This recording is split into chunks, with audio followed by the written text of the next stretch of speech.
Mesdames et messieurs, ladies and gentlemen, meine Damen und Herren, c'est un grand plaisir pour moi de vous accueillir aujourd'hui pour la cérémonie de remise du prix Lilian Bettencourt pour l'intelligence de la main. Merci beaucoup d'être venus si nombreux à ce rendez-vous annuel pour célébrer ensemble l'excellence des métiers d'art Made in France.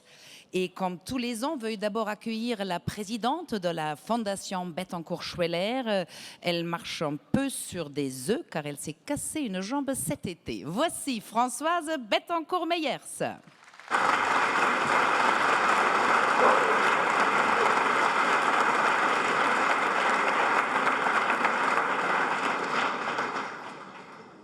Chers amis toujours fidèles, merci à vous d'être venus si nombreux pour cet anniversaire.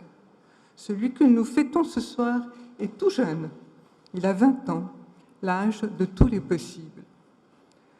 Lorsque mes parents ont créé en 1999 le prix Lilian Bettencourt pour l'intelligence de la main, ils étaient animés par la volonté de montrer le travail des artisans d'art, qui est à l'origine de notre patrimoine et de nos savoir-faire d'exception, et de leur exprimer notre admiration, notre fidélité et notre reconnaissance. Mettre en lumière, bien sûr, la dextérité, la finesse, la patience, le cheminement dans le métier pour atteindre une nouvelle réalité, la poursuite d'une quête en hommage au respect de leurs anciens, de la tradition. Montrer la pertinence d'objets faits main jusqu'au façonnage des outils mêmes et pétris d'humanité. Valoriser la transmission de tous les savoir-faire qu'ils supposent. Leur donner aussi une possibilité de respirer et de se sentir libre. Car travailler un art ne relève ni de la lubie, ni du caprice. Ce peut être une vocation, un déclic, une rencontre, une discipline qui capte l'esprit le jour et la nuit. Ce sont des heures et des heures de travail, l'engagement d'une vie que nous récompensons depuis 20 ans. 20 ans déjà, et en même temps 20 ans seulement. Ce prix est encore tout jeune, mais il porte en lui 3 récompenses, et au total 110 visages, de lauréats reconnus par des experts et des jurys éminents que je tiens à saluer particulièrement car ils ont apporté le gage de leur talent.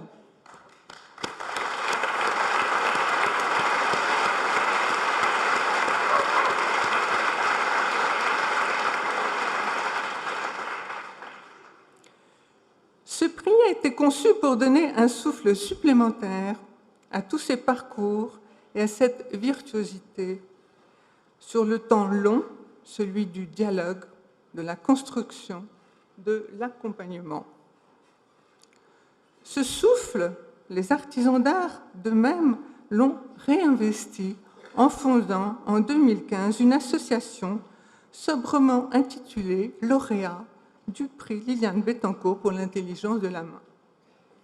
Quelle joie de voir ainsi une communauté d'intelligence se rassembler avec cœur et créer sa propre énergie autour de la transmission de savoir-faire qui nous fascine et nous encourage.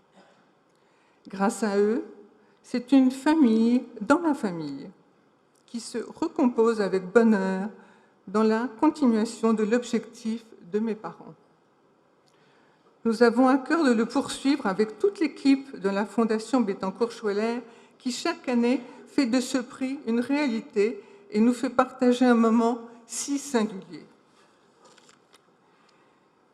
Ces vies et ces projets de longue haleine, nous avons tâché de les mettre en avant dans l'exposition qui s'ouvrira dans quelques jours, le 16 octobre, au Palais de Tokyo.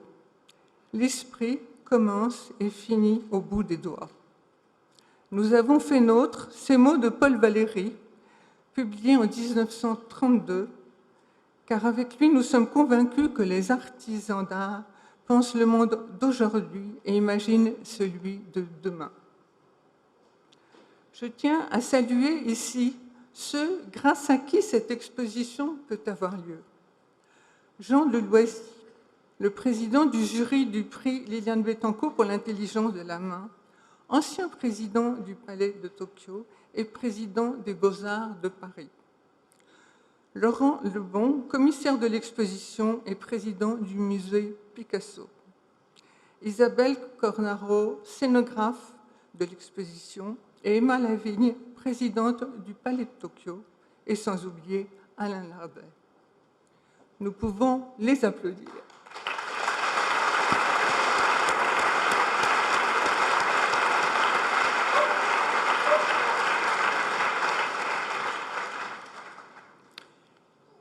Ces 20 ans sont surtout, pour tous les lauréats passés, présents et à venir, l'âge de tous les espoirs.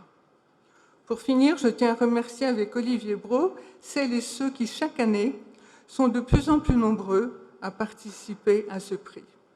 Ensemble, découvrons vite et avec bonheur les lauréats 2019, ceux de ce 20e anniversaire. Merci beaucoup, Madame la Présidente. Et c'est vrai, c'est bien une année de jubilé cette année 2019, mais c'est aussi la toute première année où cette cérémonie est diffusée en direct sur la chaîne YouTube de la Fondation. Donc attention, souriez, vous êtes filmés. Avant de trinquer donc aux 20 printemps de ce merveilleux prix, célébrons d'abord les lauréats 2019. Cette année encore, leurs noms ont été tenus secrets, vous le savez, pour pouvoir mieux vous les dévoiler au cours de cette soirée. En premier, j'aimerais quand même rendre d'abord hommage à ce travail de l'ombre de toutes les femmes et tous les hommes qui ont contribué à établir ce palmarès 2019. Beaucoup d'entre vous le savent, les étapes sont nombreuses pour établir ce palmarès. C'est vraiment un travail de longue haleine et cette année encore, 22 experts ont été mobilisés dans 3 comités distincts, donc un comité par prix. Par le prix Liliane Bettencourt pour l'intelligence de la main, vous le savez, se décline donc en 3 récompenses, dialogue, parcours et talent d'exception. Je peux vous assurer que ça n'a pas été facile, encore une fois, cette année, de départager les 200 candidatures qui étaient envoyées à la Fondation. Les 3 comités d'experts se sont engagés, mais vraiment avec leur cœur, avec leur savoir-faire, avec leur professionnalisme. Et tout cela toujours dans un seul et unique but: détecter l'excellence de la technique, la pertinence d'une collaboration ou l'engagement exemplaire d'une structure. Vous voyez donc leurs noms défiler derrière moi. Ils ont vraiment mis toute leur expertise et leur engagement au service de ce prix et je trouve que c'est le temps de les récompenser par vos applaudissements. Ça, c'est pour vous, chers experts.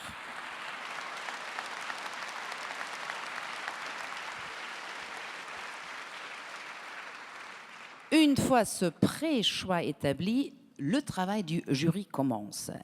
Ils se rassemblent pour auditionner les finalistes un par un.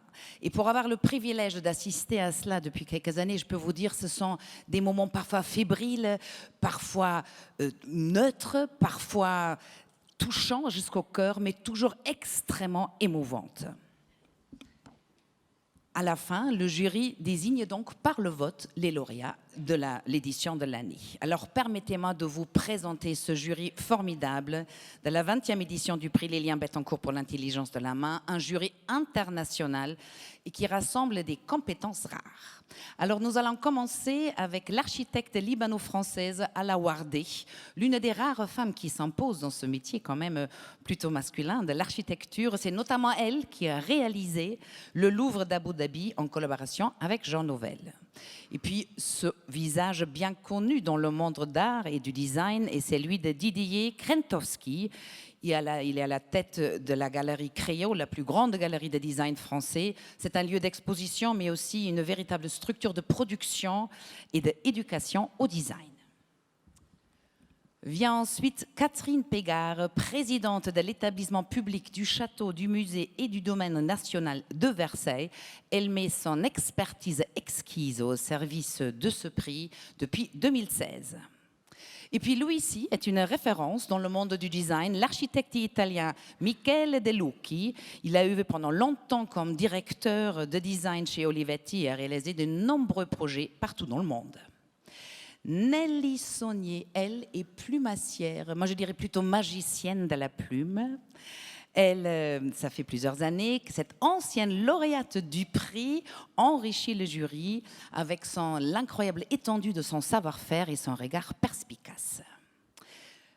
Le prochain membre du jury que je vous présente est Chris Dercon. Il préside la réunion des musées nationaux Grand Palais. Il est né en Belgique, mais il a déjà dirigé des grandes institutions culturelles à New York, Rotterdam, Munich, Londres et Berlin. Et puis, est-ce qu'il faut encore vous le présenter? Vous connaissez tous Pierre Hermé, le meilleur pâtissier du monde en toute simplicité, qui à nouveau fait profiter les jurys donc, de son œil détecteur d'excellence. Et last but not least, Monsieur le Président du jury, Jean Deloisy, Françoise Bettencourt-Meyers vient d'en parler, le directeur des Beaux-Arts de Paris. Depuis des années, il aide donc ce jury à trouver son verdict. Il fait ça avec brio et un savoir-faire aussi excellent. Ce jury des femmes et des hommes de compétences diverses et riches mettent donc leur œil averti au service de la Fondation et de ce prix, et donc par conséquent au service des métiers d'art. Et pour cela, je trouve qu'ils ont vraiment mérité un applaudissement de tonnerre de votre part.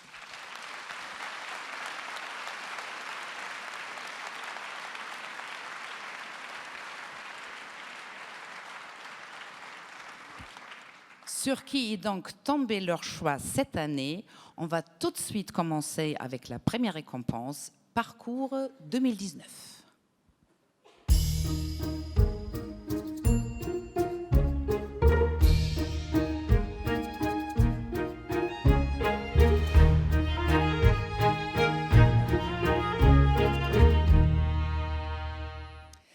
Parcours, c'est donc un engagement, une initiative singulière qui met en lumière les métiers d'art dans toute leur richesse et leur diversité.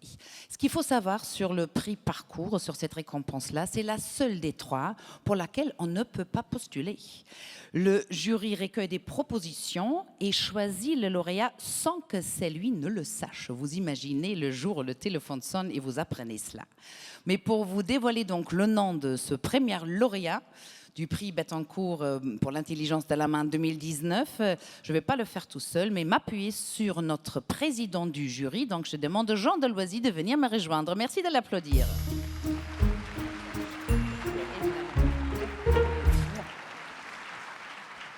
Alors, cher Jean, comment s'est passée cette année la délibération, les délibérations, le délibération? Tu vas me le dire. Tu as vu que c'est des personnalités qui viennent de mondes très différents, même si c'est toujours les mondes de l'excellence. Exactement. Et quand on regarde des œuvres, quand on regarde des personnes, quand on reçoit chacune de ces personnes, on se dit c'est beaucoup plus compliqué qu'on ne l'avait prévu. C'est-à-dire j'avais prévu que, évidemment, il y a des belles œuvres qui sont là et il s'agissait seulement de choisir la plus belle. Mais ce n'est pas du tout comme ça que ça se passe. Parce qu'il y a aussi l'aventure humaine la plus singulière, le parcours le plus exemplaire, l'œuvre la plus inspirante. Et donc, on débat. On débat parfois, l'un est plus attaché à la personne, l'autre plus à l'œuvre, l'autre est ému. Et c'est du réel, c'est-à-dire que cette chair comme ça qui est devant nous, cette chair pleine d'esprit, eh bien, ça nous amène à nous mettre d'accord à la fin. Et je dois vous dire que les prix ont été décernés à l'unanimité. Absolument, j'étais là, donc j'étais témoin de ce moment important et magique. Mais alors, ça fait 3 années que tu vois passer tous ces incroyables métiers d'art. Est-ce que le monde des métiers d'art te réserve encore des surprises à toi? Tu sais, la première fois que j'ai aimé les métiers d'art, c'était au cinéma. Donc c'était héroïque, c'était un film dans lequel on voyait une cloche en train d'être fondue. Un film de Tarkovsky s'appelait Andrei Roublev. Et quand je voyais l'effort collectif, la science qu'il fallait, ces métaux qui coulaient, c'était admirable. Et donc je me suis dit, ça doit être un domaine absolument passionnant et où il ne suffit pas d'être un bon créateur, il faut être un bon créateur. Mais il faut aussi maîtriser tellement de paramètres extraordinaires que les surprises n'arrêteront pas. Et donc effectivement, chaque année, ce sont des surprises étonnantes. Ben alors, honneur au président pour nous dévoiler donc le gagnant, le lauréat de cette année. Le parcours 2019 est remis à L'IFRAM, Institut de formation et de recherche pour les artisanats des métaux. Mais qu'est-ce que l'IFRAM? Nous allons tout de suite le découvrir en images.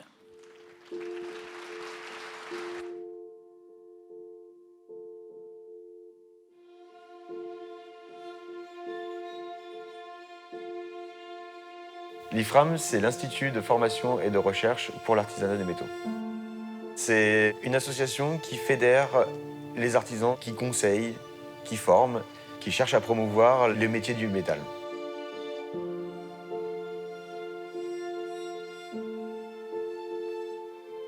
On a un devoir de mémoire, de transmission, de présentation d'un savoir-faire dans les métiers d'art. On fait des formations à destination des professionnels, donc on est sur des sujets très pointus, très spécifiques. On va présenter le savoir-faire par des expositions, des salons. On a aussi un magazine, le magazine Fèvre, qui montre des choses qu'on n'a pas l'habitude de voir dans le métier du métal.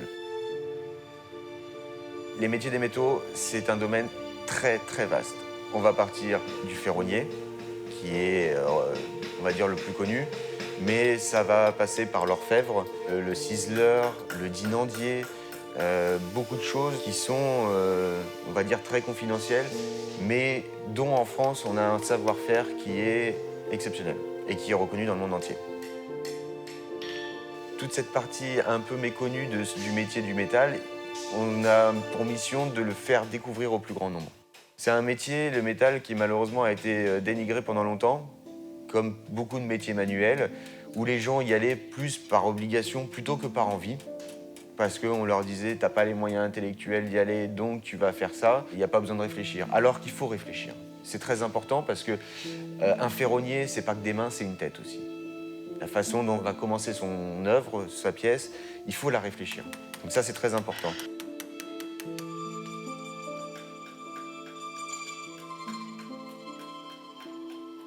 Le métal est un savoir-faire très ancien, mais on peut le réinventer en permanence. Et c'est ce qui permet aussi d'avoir des choses qui sortent du commun.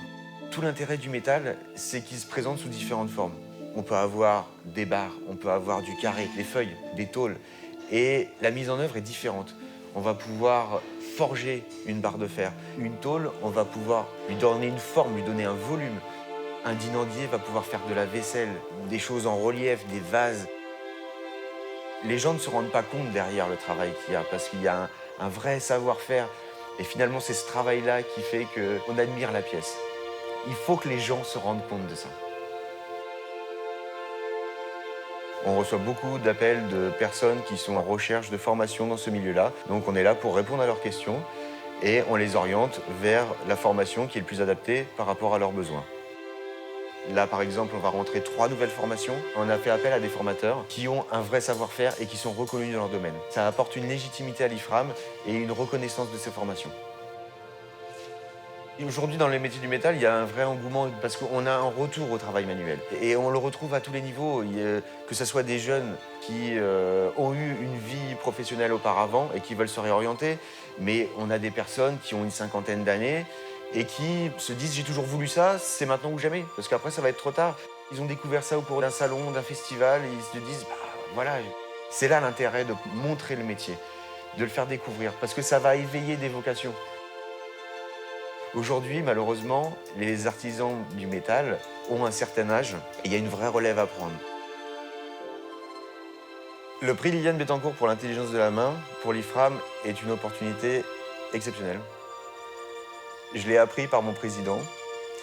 Je suis resté un peu bouche bée. C'est une opportunité, je vais vous dire, incroyable, parce qu'elle va nous amener une notoriété supplémentaire, une reconnaissance. Ça montre aux autres que notre action, elle est valorisée et elle est reconnue. Ce prix va nous ouvrir des portes, c'est une évidence. On va avoir un vrai renouveau de l'IFRAM qui va arriver. Je veux symboliser ça d'ailleurs par un salon des Fèvres en 2021. En 2021, l'IFRAM aura 20 ans et ce prix va y contribuer énormément. Ça va vous permettre aussi de mettre en place des projets, entre autres une coopérative à destination des professionnels. On veut proposer à nos adhérents un éventail d'outils à la vente dans cette coopérative à un coût raisonnable et surtout avec du matériel de qualité. Le prix va apporter beaucoup de choses à l'IFRAM, va nous permettre de passer un nouveau cap, d'amplifier encore plus ses actions et de promouvoir encore mieux les métiers du métal.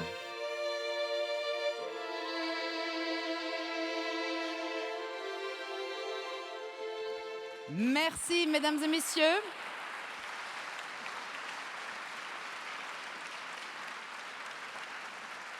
Gardez encore quelques applaudissements parce que maintenant c'est important. Merci de faire un véritable triomphe au lauréat de parcours 2019. Donc Stéphane Robert, directeur de l'IFRAM, et son président Pierre Dupont. Wouhou!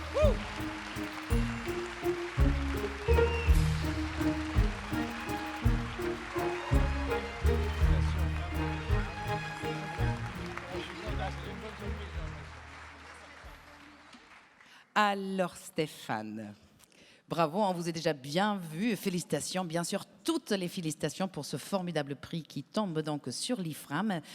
Vous dites dans le film qu'il y a un retour vers le travail manuel. Alors ça m'intéresse, ça m'intrigue même. Quels sont les gens qui s'intéressent à la filière métal et qui veulent peut-être commencer à y travailler? Eh ben, c'est très varié, comme c'est indiqué dans le film. On reçoit beaucoup d'appels de gens qui découvrent sur le tard cette matière, en fait, et qui ont une envie d'y aller. Donc, on est là pour les aider à s'orienter au mieux selon leur profil. Et vous sentez une sorte de renaissance en ce moment du métal? Ça intéresse un peu plus qu'il y a 10 ans, par exemple? Oui, complètement, oui. Oui, mais profil varié aussi. Donc, je pense que les gens aussi ont besoin de faire quelque chose de leurs mains et de ne pas rester devant un ordinateur toute la journée dans leur bureau.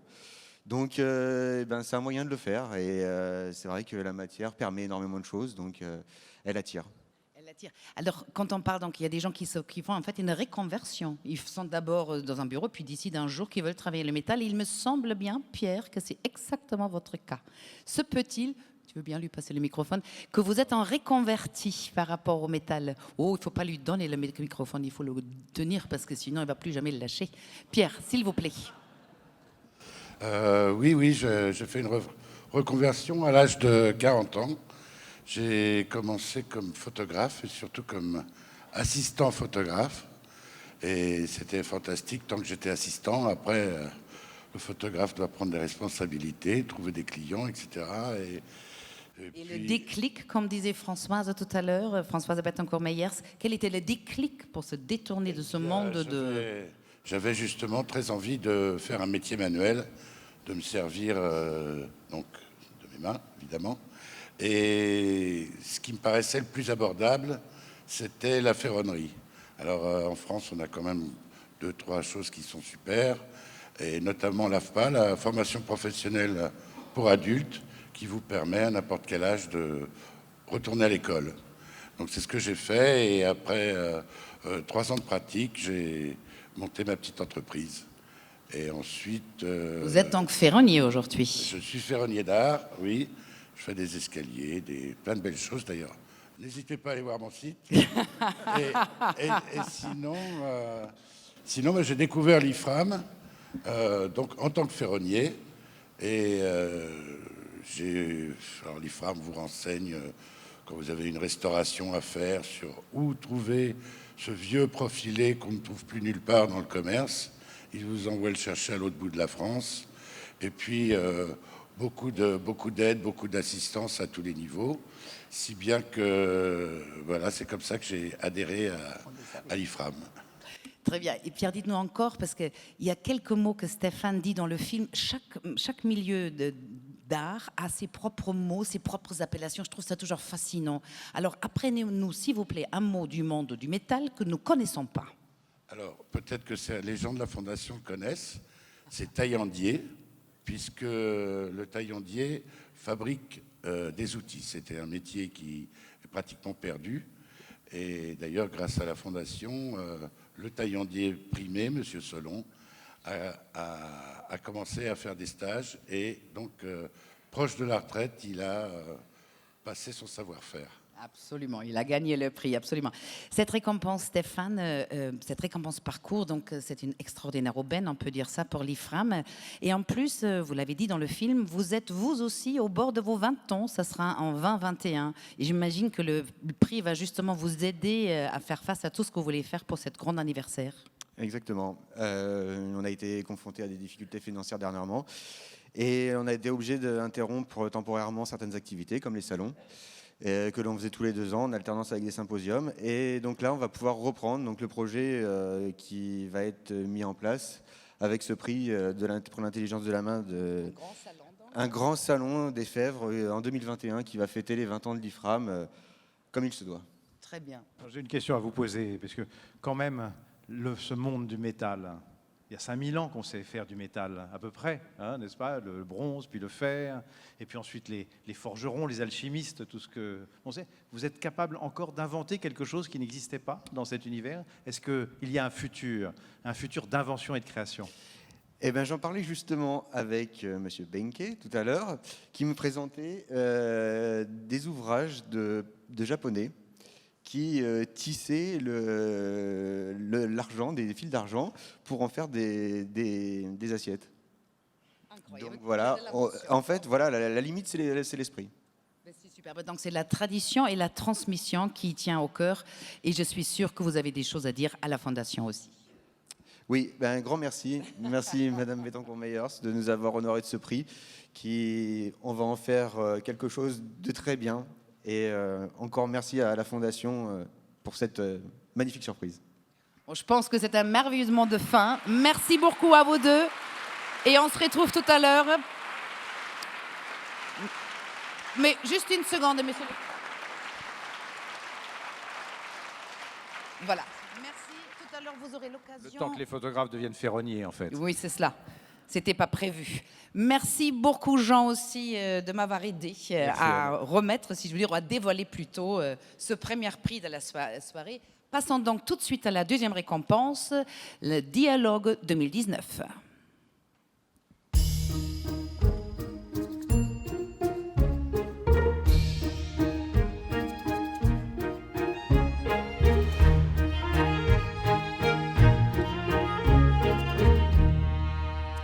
Alors, Dialogue, c'est forcément une histoire à plusieurs. Ce prix-là récompense une collaboration exceptionnelle, un savoir mettre son savoir-faire ensemble, comme le savent très peu de gens de faire.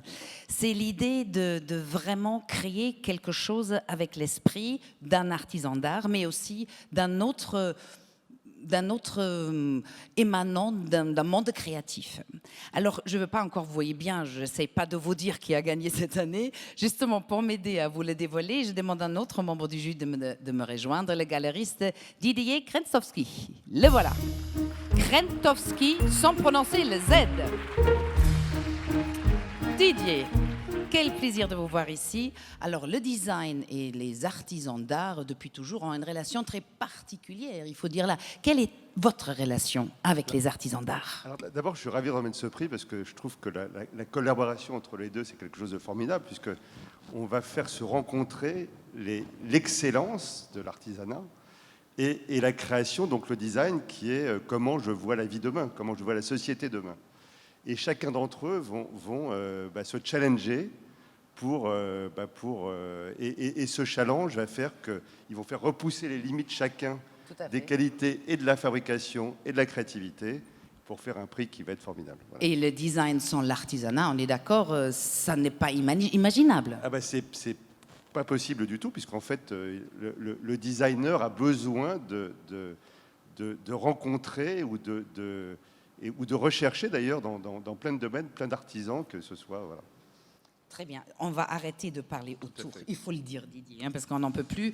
Alors, le lauréat, qui sont les gagnants de cette année? Alors, les lauréats 2019 sont l'ébéniste Ludwig Volgagesang et le duo de designers du studio Noir Vif, André Fonte et Guillaume Lehoux. Gardez vos applaudissements. On regarde d'abord le film.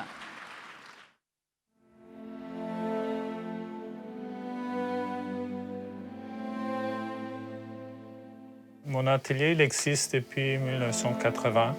Mon travail principal, c'est la restauration, fabrication et création de meubles.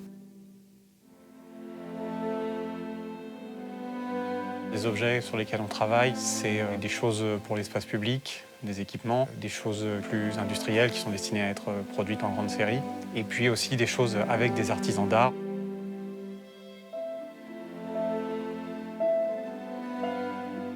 C'est vrai que le domaine de l'artisanat d'art nous plaît beaucoup parce que c'est dans ce domaine qu'on peut sans doute aller le plus loin dans la concrétisation d'une idée, d'un dessin, aller vraiment au bout des choses.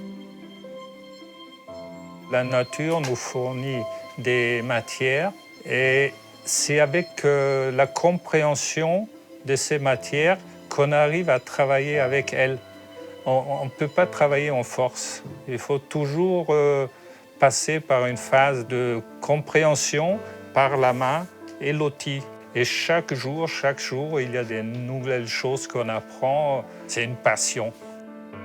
Cette aventure a commencé par un ami commun qui nous a dit un jour vous devriez vraiment faire quelque chose ensemble. Et c'est comme ça que l'histoire a commencé. Il y a eu une phase de rencontre où on a appris à se connaître et ça c'était très important parce que pour nous designers, rentrer dans l'atelier de Ludwig, c'était prendre la mesure de son savoir-faire. Et puis pour Ludwig, c'était sa première collaboration avec des designers. Donc c'était aussi comprendre le travail d'un designer, qu'est-ce qu'on pouvait lui apporter. C'est vrai que dans la relation avec Ludwig, ça a été quelque chose d'étonnamment fluide et presque facile, j'ai envie de dire. Disons, on a tâté à un certain moment pour définir quel objet on choisit. Et après, c'était, je peux dire, pratiquement une autoroute. On travaille avec des savoir-faire anciens et en fait, on voulait que ces savoir-faire s'incarnent dans un objet qui trouve une pertinence dans notre époque. Puis petit à petit, on est arrivé à cette question des ondes électromagnétiques et des dommages réels ou supposés qu'ils pourraient créer. C'est de là qu'est née cette idée de proposer un lit qui protégerait les nouveau-nés des ondes électromagnétiques. Argo, c'est un lit de naissance en 3 parties. La nacelle, la carène, le lit proprement dit, la poupe, qui est la pièce sur laquelle a été projeté ce réseau de cuivre, et la voile, qui est la partie avant, qui est le cadre qui soutient le tissu de cuivre. Ces 3 parties sont inspirées de la constellation Argo.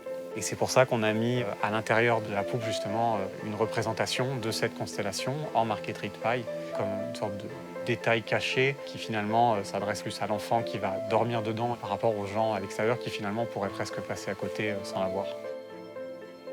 C'était un challenge très haut placé parce que chaque élément est à un niveau technique très très poussé.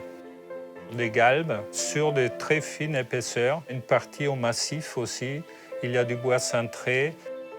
Les matières sont très simples, du très beau noyer foncé qu'on a gardé dans notre atelier depuis des années et pour un objet extraordinaire. Et puis le cuivre est décliné en plusieurs façons différentes. Peu d'ingrédients pour un résultat final intéressant. C'est important d'insister sur cet échange. Je pense qu'on a été plus loin que là où on pensait aller au départ. 2 entités fortes, groupées ensemble, arrivent à un objet qui est plus fort qu'une personne toute seule. Et c'est ça qui est vraiment intéressant. C'est le rêve de tout artisan un jour d'avoir les prix Bettencourt. Parce que c'est vraiment le prix d'une récompense de savoir-faire à un niveau très haut passé. On m'a téléphoné, c'était assez tard.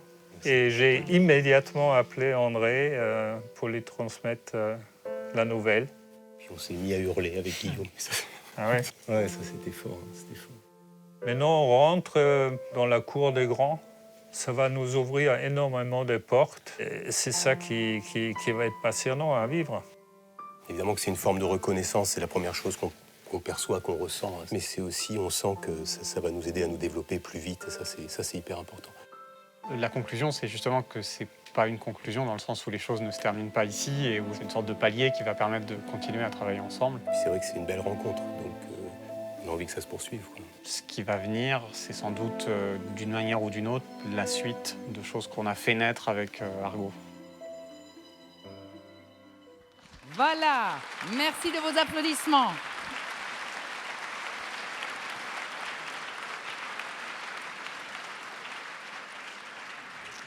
Voici donc, mesdames et messieurs, les lauréats du prix Dialogue 2019 pour le lit de naissance Argo, Ludwig Vogelgesang, ébéniste maître d'art, et les designers André Font et Guillaume Léou. Les voici.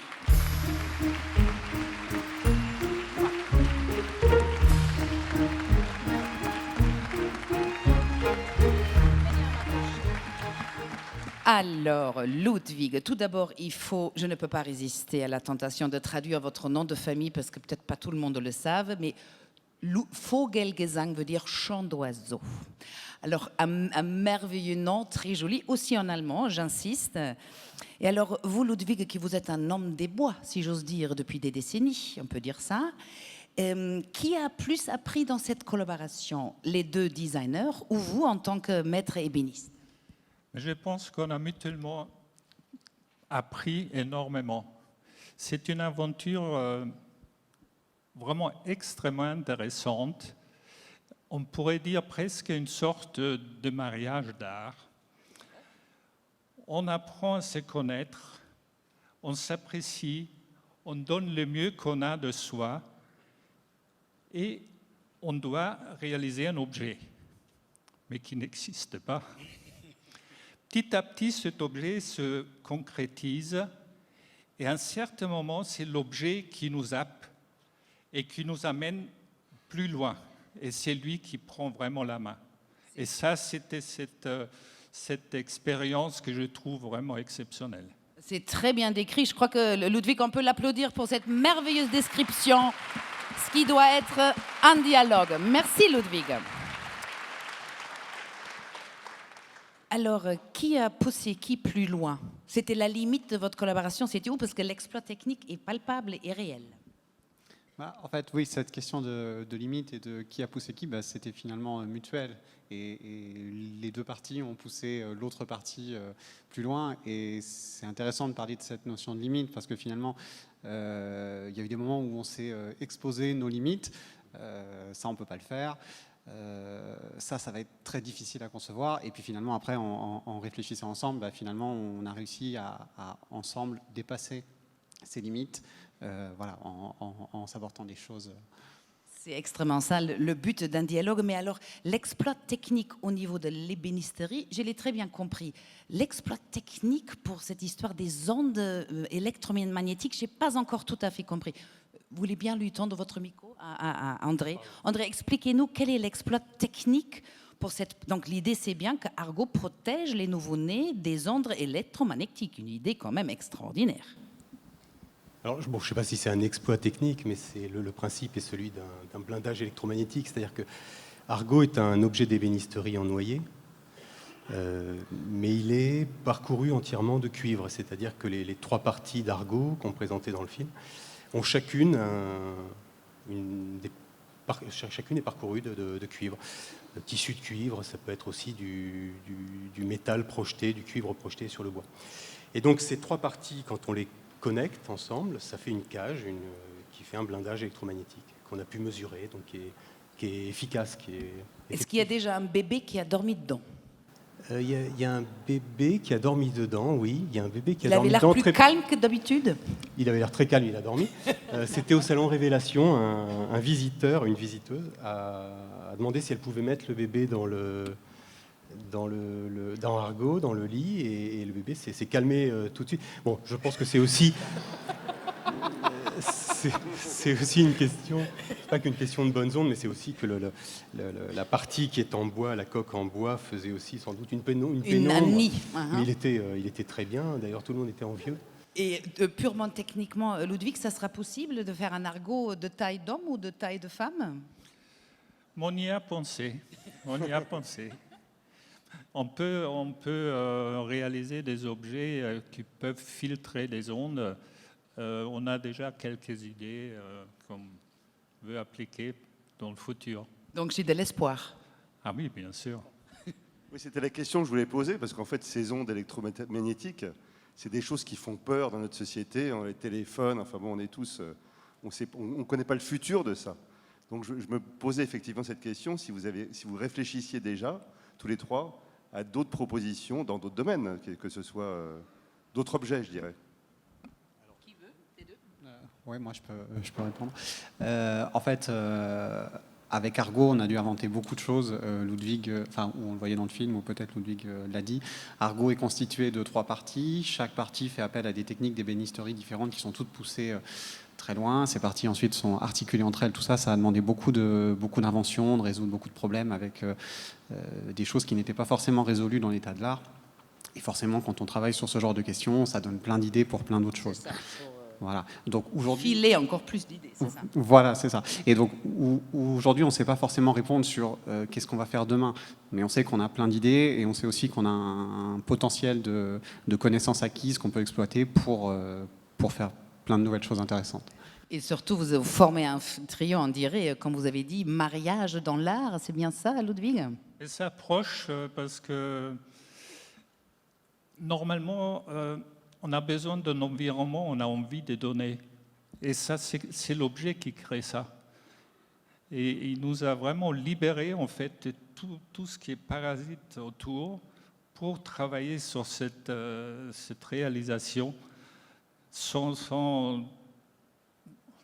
avec une simplicité vraiment qui était étonnante. Quel formidable couronnement pour une vie qui s'est consacrée tellement au bois comme le vôtre.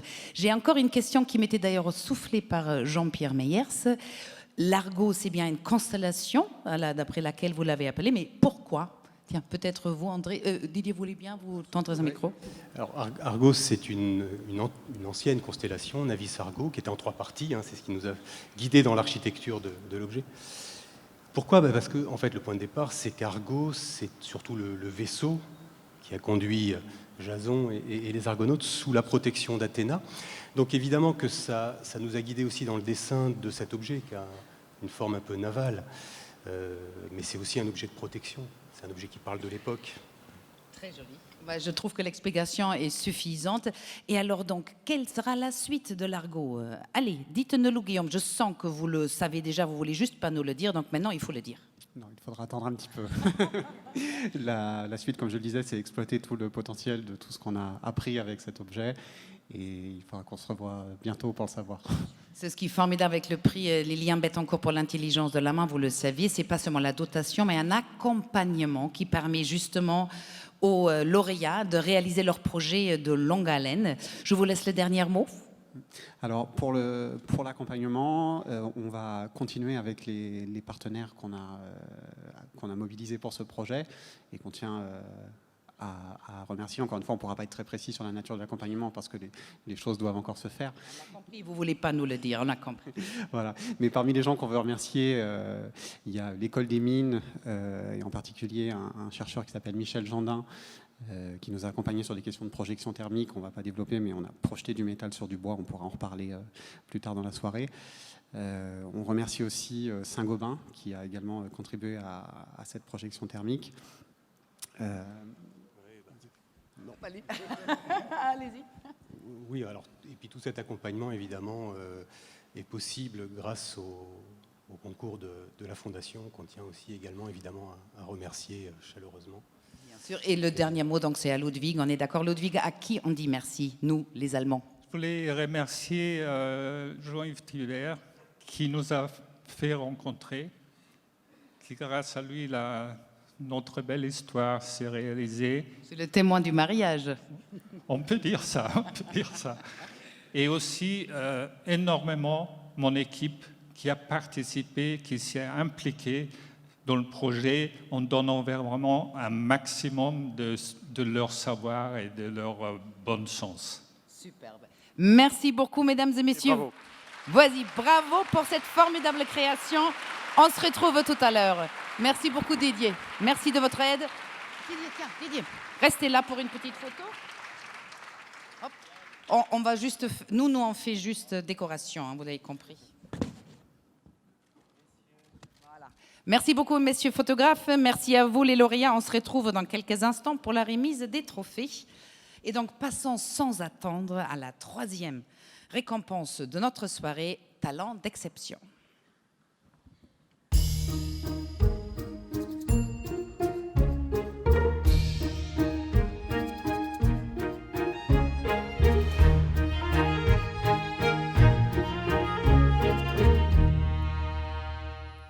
Alors, avec talent d'exception, en fait, tout est dit. Ce qu'on recherche ici, c'est vraiment un artiste qui se surpasse, qui frôle la perfection dans ses gestes et dans ses œuvres, quelqu'un qui maîtrise la technique et qui peut-être même qui dépasse la technique de son métier.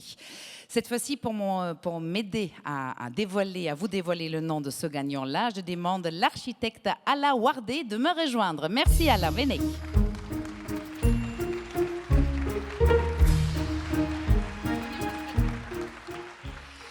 Alors Ala, quelle est votre relation à vous avec les métiers d'art? Vaste question, je sais. Non, j'ai une relation, j'allais dire presque familiale, puisque j'ai passé mes 20 premières années au Liban et mon père avait fondé les Artisans du Liban, qui est une entreprise effectivement à vocation sociale. Et mon père venait de Damas, il avait un magasin dans le vieux souk de Damas. Et on y allait très souvent et j'ai des souvenirs d'un vieux souffleur de verre qui était là à côté de notre boutique et que j'adorais voir. Voilà, donc j'ai une relation qui date de très longtemps voilà. avec les métiers d'art. Je dirais que vous nous avez peut-être déjà mis sur la piste parce que ça sera donc votre privilège de nous dévoiler, mesdames et messieurs, petit tambour, le lauréat, donc talent d'exception. Alors le lauréat est le souffleur de verre Jérémy Maxwell Wintrebert. Voilà, et on le découvre tout de suite en image.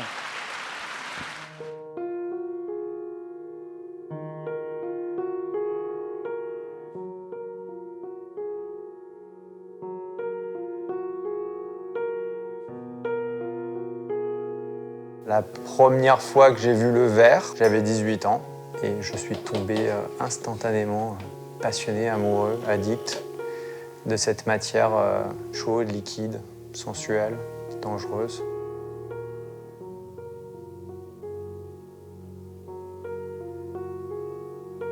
J'ai commencé dans les ateliers à l'âge de 18 ans aux États-Unis. J'ai voyagé à Murano en Italie. J'ai un petit peu travaillé en République tchèque. J'ai vraiment fait un peu de tout pour apprendre le plus possible sur le savoir-faire. Je voulais apprendre les techniques de soufflage à main levée, donc sans moule, donc tout est fait à l'œil. Tout est fait avec la gestuelle du corps et les instincts qu'on développe. Après, il y a différentes techniques de décoration. C'est un parcours très éclectique. Être verrier à Paris, c'est symbolique. Paris, c'est le croisement du design, de l'art, du monde de la fashion, du luxe. Et à la racine de toutes ces choses, c'est le savoir-faire, c'est l'artisanat, c'est ce qui a fait la richesse de toute cette ville, de tout ce pays. Donc d'être un artisan dans la capitale, pour moi, c'est l'ultime challenge, en fait. Quand je souffle du verre, j'ai l'impression d'être totalement traversé par cette énergie qui est très puissante.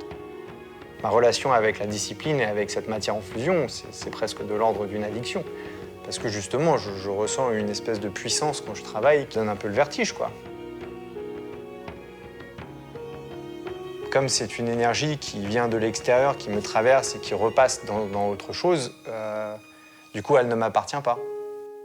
Mais avec le temps, j'en suis arrivé à un stade où j'ai commencé à comprendre comment je pouvais figer cette énergie-là. Et je pense du coup la partager.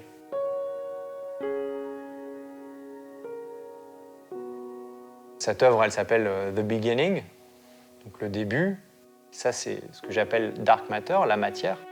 Si on imagine chaque sieve une explosion d'un Big Bang, c'est la matière qui se cristallise, c'est la créativité qui se cristallise à un instant T.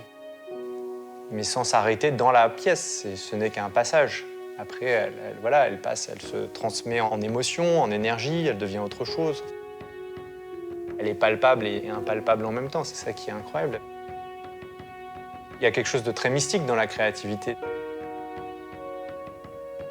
Il y a une spécificité technique sur laquelle je m'appuie qui, pour moi, révèle quelque chose du discours de la matière. Qui est cosmique, qui est universel, qui est dans l'émotion. Pour moi, la matière s'exprime par le biais de cette relation que je construis dans un dialogue. C'est une rencontre entre la matière et le geste. C'est une cristallisation que je mets en avant.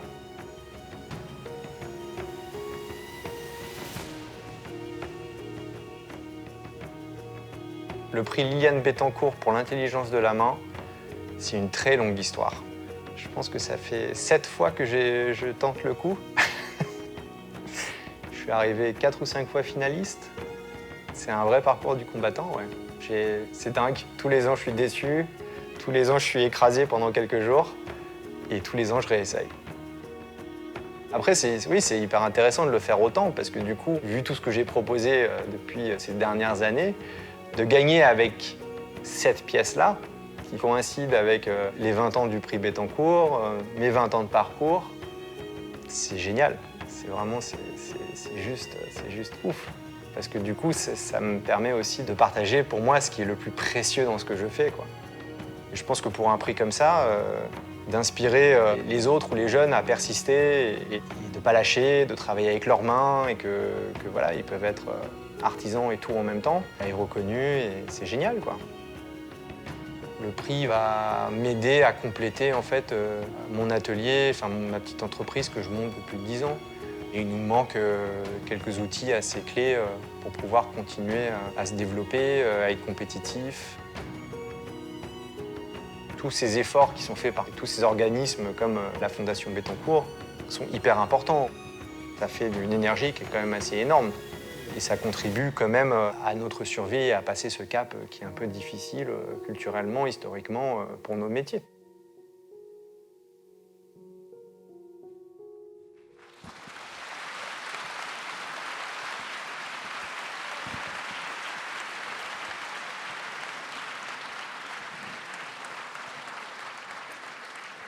Voici donc le talent d'exception 2019 pour The Beginning, Dark Matter, le souffleur de verre à la bouche et à main levée, Jeremy Maxwell Wintrebert. Tu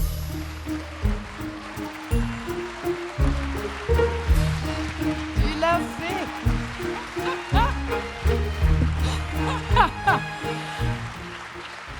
Jérémy, tu viens de le dire, quel concours de combattants pour arriver. Alors comment tu te sens là enfin sur scène? Je suis un peu perdu. Mais non, tu es entouré de Hala et de moi, donc tu n'es pas perdu du tout. Quelle incroyable chose, 20 ans, mais on peut dire que c'était la motivation de ta vie professionnelle depuis quelques décennies, on peut dire ça? Oui, ça fait longtemps que j'essaie de gagner ce prix. Il est un peu ému, je peux vous le dire, mais vous inquiétez pas, il va se rassembler. Surtout parce que je vais te demander de faire ce que tu aimes faire, la transmission. Transmets à tous ceux qui veulent également être là pour être talent d'exception de la Fondation Bettencourt-Schweller. Quelle est la bonne façon? Comment tu as fait pour te relancer, remotiver? Quels sont les critères pour choisir une œuvre que tu proposes à ce concours extraordinaire? Ça va t'aider parce qu'il faut que tu parles aux autres, là, pas de toi. Excusez-moi. Premièrement, il faut rien lâcher. C'est cela. Il faut rester accroché. Je pense que comme tout parcours de vie, il faut rester concentré sur ce qu'on aime et ce qu'on a envie de construire et ce qu'on a envie de transmettre et surtout ce qui nous anime. Suivre sa passion, c'est vraiment un beau voyage. Ça crée vraiment une très belle aventure. D'alimenter le feu qui t'anime, c'est bien ça? Le feu m'anime beaucoup, oui. Le verre m'anime encore plus. Oui, le verre est une matière vraiment miraculeuse. Surtout, tu en parles tellement bien. Est-ce que le fait d'avoir aussi toujours cette persévérance dont tu as fait preuve, cette fait de toujours revenir, est-ce que ça t'a fait aussi plus réfléchir? Parce que ton discours autour du verre est extrêmement abouti, c'est même étonnant. Excusez-moi. Non, mais je t'en prie, excusez-nous un moment. Merci.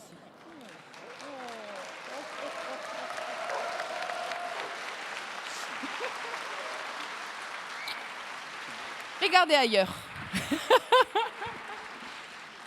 Alors, tiens, je sais ce qu'on va faire. On va laisser parler Hala un tout petit peu parce que Hala a eu l'incroyable bonne idée, il y a pas moins de 2 jours, de rendre visite à Jérémy dans son atelier. Alors Hala, c'est vraiment une cave à Alibaba. C'est pas une idée, c'était une nécessité. Je voulais absolument voir ce qui se passait derrière cette œuvre et ce que tu faisais et d'autres. Alors je le tutoie. C'est vrai qu'on s'est rencontrés dans cet atelier. Il m'a reçu, il était en nage, il venait de souffler.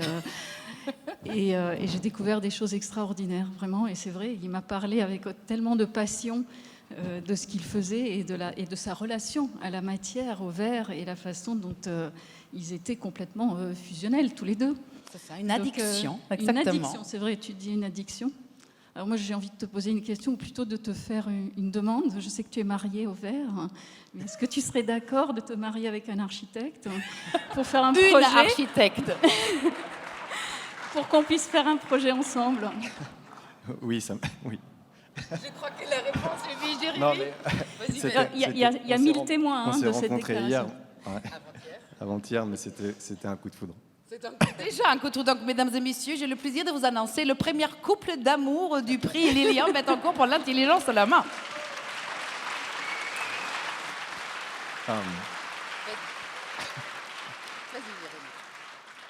En fait, au-delà de... J'entends ce mot technicité beaucoup, et c'est vrai que, enfin, pour moi, dans ma vie de tous les jours, c'est plus une conversation entre moi et une matière qui, pour moi, a une conscience.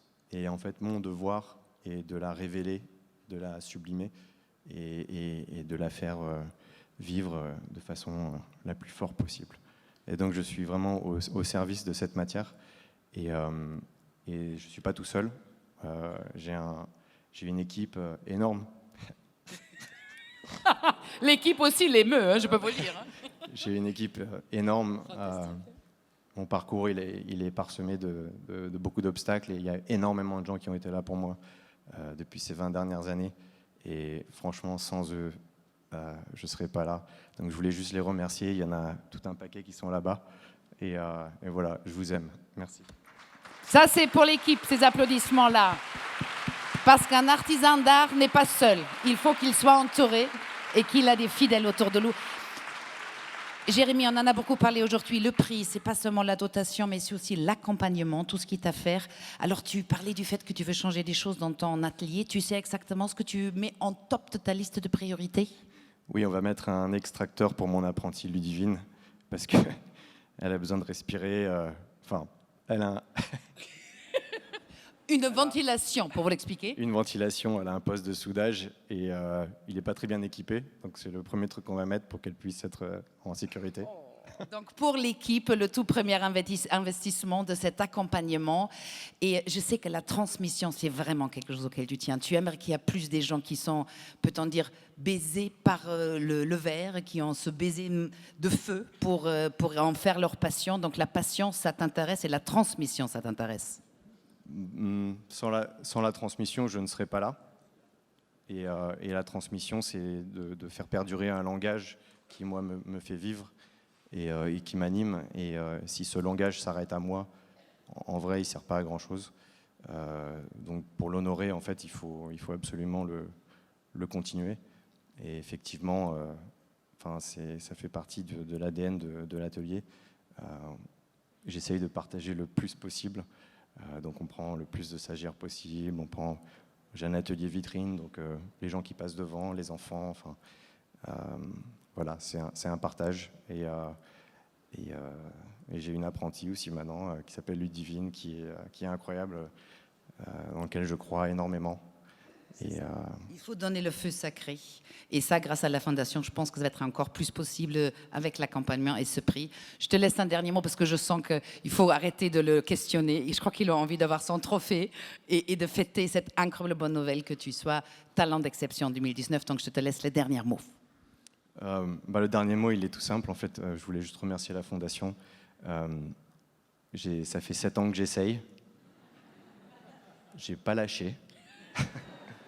Je suis là.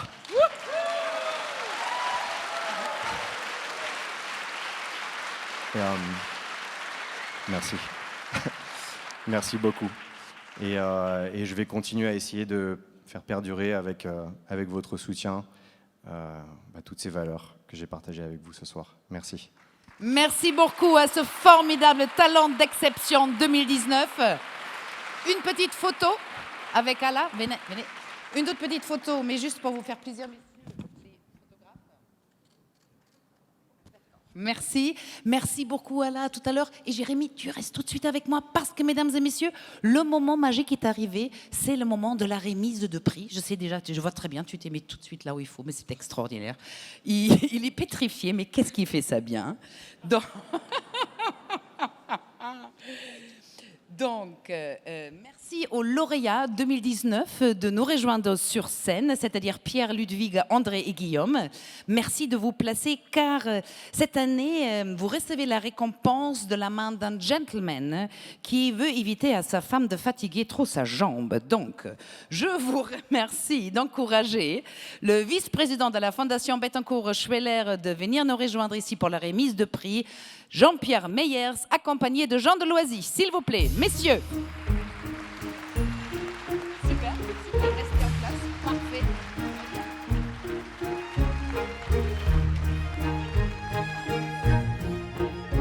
Alors, Jean-Pierre Meyers va commencer à décerner donc d'abord le trophée. Messieurs, tournez-vous s'il vous plaît vers la salle. Merci. On va commencer donc à récompenser parcours. C'est le moment où l'IFRAM, représenté par son président Pierre Dupont, reçoit le prix. De vous décerner ce prix ce soir. Hein, voilà. Voilà, premier moment magique. Ensuite, venez ici Ludwig. Voilà, parcours 2019. Et juste pour la beauté, tournez-vous. IFRAM, voyez-vous ce que c'est, hein? Il est aussi la colonne Maurice des métiers du métal. Merci beaucoup. Ensuite, on va passer à la deuxième récompense. Jean-Pierre, si vous voulez bien. Des photos, ça sera pour tout à l'heure, messieurs. Merci. Donc, c'est au tour de Ludwig Vogelgesang pour Dialogue de recevoir son trophée.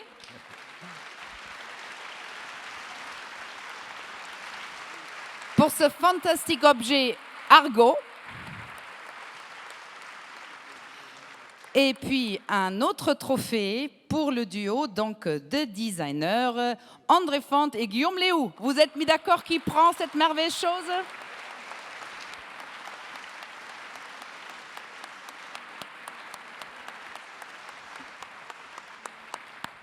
Et Jean-Pierre, il nous reste à donner, je crois que c'est vraiment, si j'ose dire, le trophée auquel la personne a le plus attendu ici sur scène, n'est-ce pas? Donc, ça sera pour Jérémy Maxwell Wintrebert.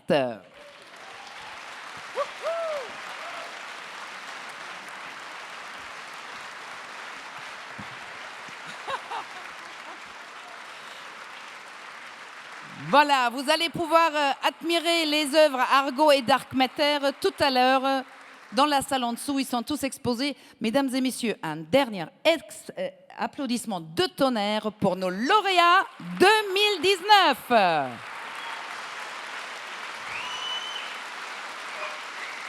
Jérémy, ouais, wouhou. Un bravo de tout cœur. Merci messieurs, merci de tous prendre place. Merci beaucoup Jean-Pierre d'avoir officié aujourd'hui pour les trophées. Jean aussi. On se retrouve dans quelques instants, mais d'abord il faut encore qu'on fête les 20 ans. Alors, Très bien, allez-y, allez-y. Merci beaucoup messieurs. Vous pouvez aussi reprendre place, mais on va se retrouver dans quelques instants, vous inquiétez pas, pour la grande photo de famille. Mais avant, j'ai encore le plaisir de vous montrer dans quelques instants un autre film. Un autre voyage en images signé par un homme qui a énormément de talent aussi, que j'aimerais que vous connaissiez au moins de nom ce soir, Jérôme de Gerlache. C'est lui qui réalise tous les portraits pour la Fondation depuis 9 ans. Un amour de détail, un savoir regarder, une délicatesse dans les interviews exceptionnelle. Merci beaucoup Jérôme. Donc je vous rappelle que le prix Liliane Bettencourt pour l'intelligence de la main incite un nombre d'artisans d'art à se dépasser, à inventer, à tenter encore. Encore une fois, Jérémy est un merveilleux exemple pour ça. Donc c'est aussi une formidable motivation pour faire encore mieux, et ça depuis 20 ans. Ce prix, sa dotation et son accompagnement ont pour but unique de dynamiser les savoir-faire d'excellence, d'accroître leur rayonnement et leur transmission, et cela en France et à l'étranger. Ceci dit,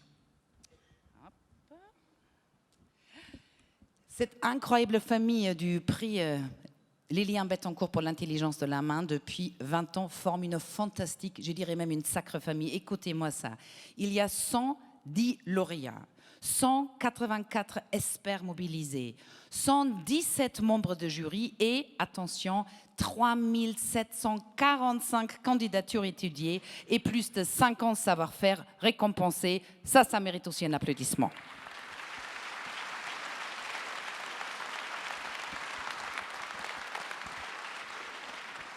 Et comme disait Françoise Bettencourt-Meyers, 20 ans, mais aussi seulement 20 ans encore. Ça veut dire qu'il y aura encore des très belles histoires à écrire avec ce prix. Mais tout d'abord, je laisse la parole à quelques-uns de ces lauréats qui ont des choses à dire, filmés par ce formidable talent de Jérôme de Gerlache. Ma main est parfaite et vivante et réactive et intelligente et sensible et merveilleuse. Ce côté manuel qui m'attire à travers la matière, c'est qu'il y a une transformation qui se fait directement. J'ai rencontré ce matériau incroyable qui a déterminé en fait tout le reste de mon existence. C'est ma passion, c'est ma vie et c'est ce que je respire. La puissance du geste, la force de création, le savoir-faire.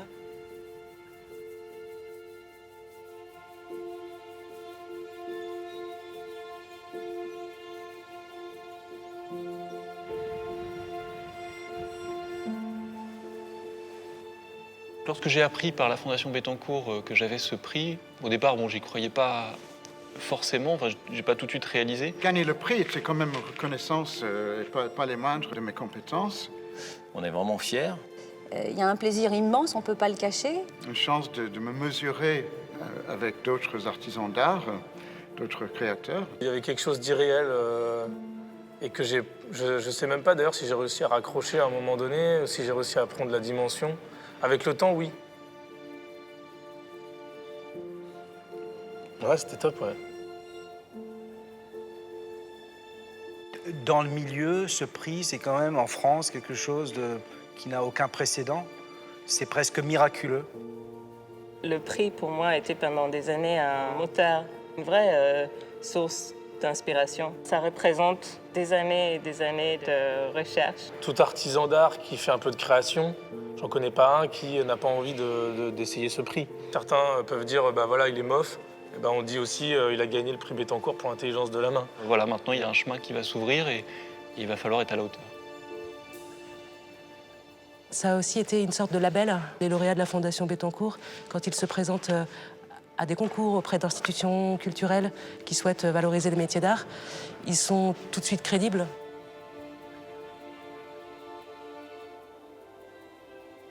Le prix Dialogue, pour moi, est vraiment puissant. Il donne l'opportunité de s'épanouir autrement. Généralement, tout seul, on n'arrive pas à grand-chose, en fait. Je pense que le prix a beaucoup évolué. Aujourd'hui, c'est transdisciplinarité entre design, art, architecture, artisanat, et on n'est pas qu'une casquette, on est parfois multicasquette, ou alors il y a des associations de compétences. Des designers et des créatifs et des techniciens, enfin tout un tas de gens comme ça qui coordonnent des choses et qui créent une sorte de nouveauté. Cette liaison métier d'art, art contemporain, elle est absolument cruciale, et ce prix permet de la matérialiser de manière très ouverte et très franche. L'avenir des métiers d'art est indissociable de cet esprit d'ouverture vis-à-vis des designers ou de l'art contemporain. Il est fondamental que le design se rapproche des forces de fabrication manuelle. Le travail de la main et le travail avec les machines et le travail numérique s'enrichissent mutuellement. Il faut quand même essayer de préserver les connaissances traditionnelles. Ce qui fait la force et la qualité de ces métiers, c'est qu'ils sont intemporels. Après qu'on vous donne un prix, il y a un suivi comme dans une famille, pour nous voir grandir, pour nous voir évoluer. Le prix, c'est un départ, et puis qui ne s'arrête pas.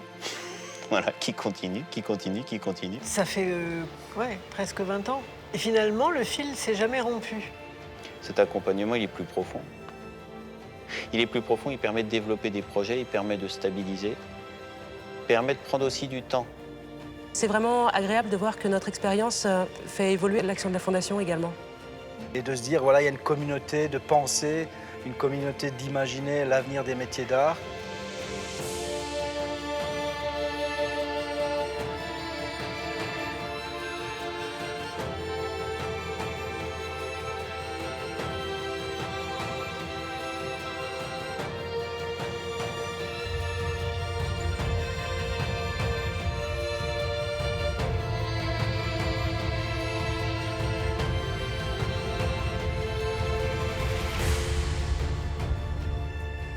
se remettre en cause, mettre la tête sur le bio tous les matins et ne pas rester comme ça dans une habitude de travail. Je crois que cette posture qualifie bien la Fondation. J'espère qu'il continuera à être à l'écoute de ce monde de l'artisanat et de la création, c'est-à-dire d'être à l'écoute des changements, des modifications, des manières de travailler des uns et des autres. Je souhaite au prix qu'il continuera à aider les artistes et les artisans à s'épanouir, à aller encore plus loin dans leurs rêves avec des projets encore plus beaux, encore plus grandioses, encore plus fous.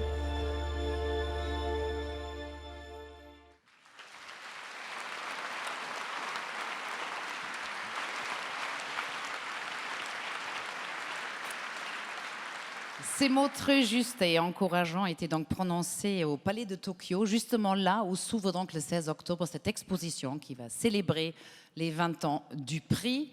Elle sera là jusqu'au 10 novembre, donc ne ratez surtout pas cette occasion pour voir tous ces magnifiques savoir-faire de vos propres yeux. Le titre aussi, Françoise Bettencourt-Meyers l'a déjà dit, très beau. L'esprit commence et finit au bout des doigts. Paul Valéry. La Fondation vous offre d'ailleurs tout à l'heure en partant et en totale avant-première le magnifique catalogue de cette exposition. Et puis il y a encore une toute dernière surprise. Cette fois-ci, elle s'adresse plutôt au palais qu'aux yeux. Et pour vous en parler, je remercie un autre membre du jury de venir me rejoindre, Pierre Hermé. Le voici.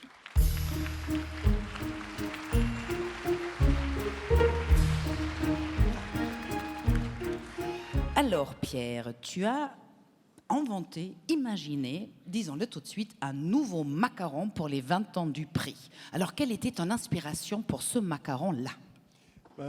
Mon inspiration, c'était les mots. Innovation, création, savoir-faire, excellence, temps long, tout ça, c'était des mots. Et donc, j'ai créé un macaron que vous voyez là-haut avec... Le macaron, c'est moelleux, croustillant, onctueux, et avec une crème au pignon, avec un croustillant praliné au pignon, relevé d'une pointe d'exubérante vanille de Tahiti. Voilà. C'est à la fois simple, savoureux, et sa dégustation se révèle au fur et à mesure que l'on goûte. Quand on a parlé, tu ne m'as pas parlé aussi de la menthe tumifiée, torréfiée, quelque chose comme ça qui est dedans? Il y a, oui, pas de la menthe, mais de l'amande torréfiée. L'amande, ah oui, pardon. Pour relever le goût de l'amande, pour mettre en valeur le goût de l'amande. C'est cela. Et puis ce macaron est ponctué de quelques paillettes d'or, tout simplement. C'est ça, parce que la matière, ça compte. Et c'est les 20 ans. Et alors, comment tu as appelé cette création spéciale Fondation Bettencourt-Schweller? Alors, le macaron s'appelle... On l'a évoqué tout à l'heure d'ailleurs. Je sais, j'y pensais à toi. C'est le pur hasard, mais le macaron s'appelle Athéna. Et pourquoi tu as choisi ce personnage-là de la mythologie? Alors, Athéna donc, est une déesse de la mythologie grecque qui préside au métier de l'artisanat et des artisans. Voilà, tout simplement. C'est superbe. Alors, donc on va tous le goûter tout à l'heure. Hein. Il nous attend juste dans la salle en dessous. Et sachez encore que Pierre Hermé vient d'être nommé président de Coupe du Monde de la pâtisserie. Un applaudissement, s'il vous plaît. Wouhou!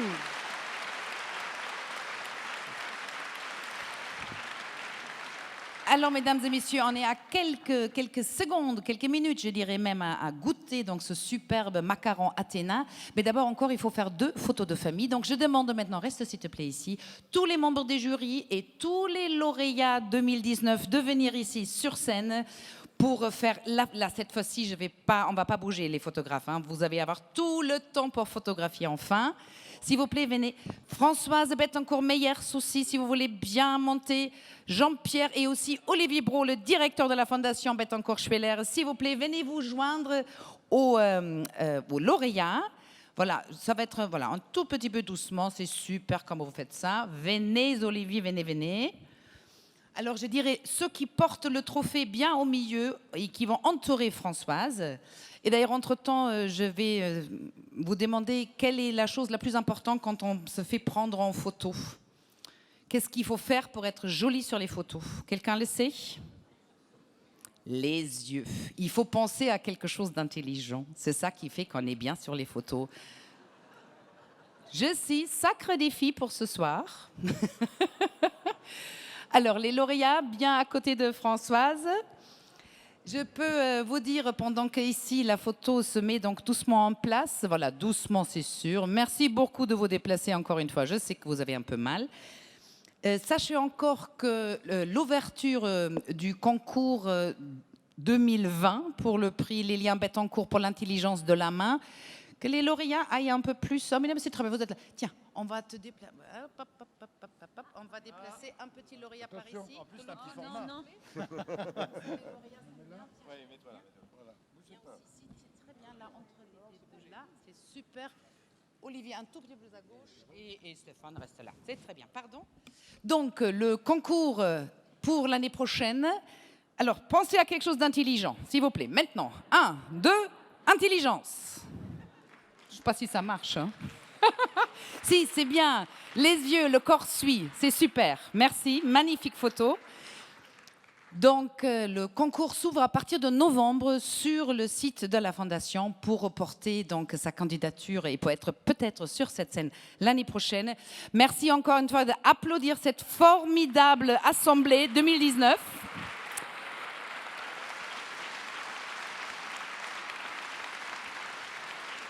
Et maintenant, mesdames et messieurs, voilà, montrez vos trophées. Pendant que les photographes font leur travail, je voudrais un peu de lumière dans la salle, s'il vous plaît. Et tous les anciens lauréats dans la salle se lèvent d'abord, s'il vous plaît, parce qu'ils sont nombreux ce soir. Tous avant... Mais d'abord, juste levez-vous pour qu'on voit comment vous êtes merveilleux. Voilà la superbe famille du prix Bettencourt. Venez tous devant, venez tous. C'est le moment de vous faire photographier. Merci de venir tous sur scène. Vous connaissez la règle, donc vous savez ce qu'il faut faire. À vous tous, je vous remercie beaucoup d'avoir assisté à cette soirée donc, de la édition 2019, mais aussi des 20 ans du prix Lilian Bettencourt pour l'intelligence de la main. Il me reste qu'à dire que le verre d'amitié nous attend donc au sous-sol. On se retrouve tout de suite. Et ma dernière phrase, comme d'habitude, c'est « Vive les métiers d'art français ». Merci.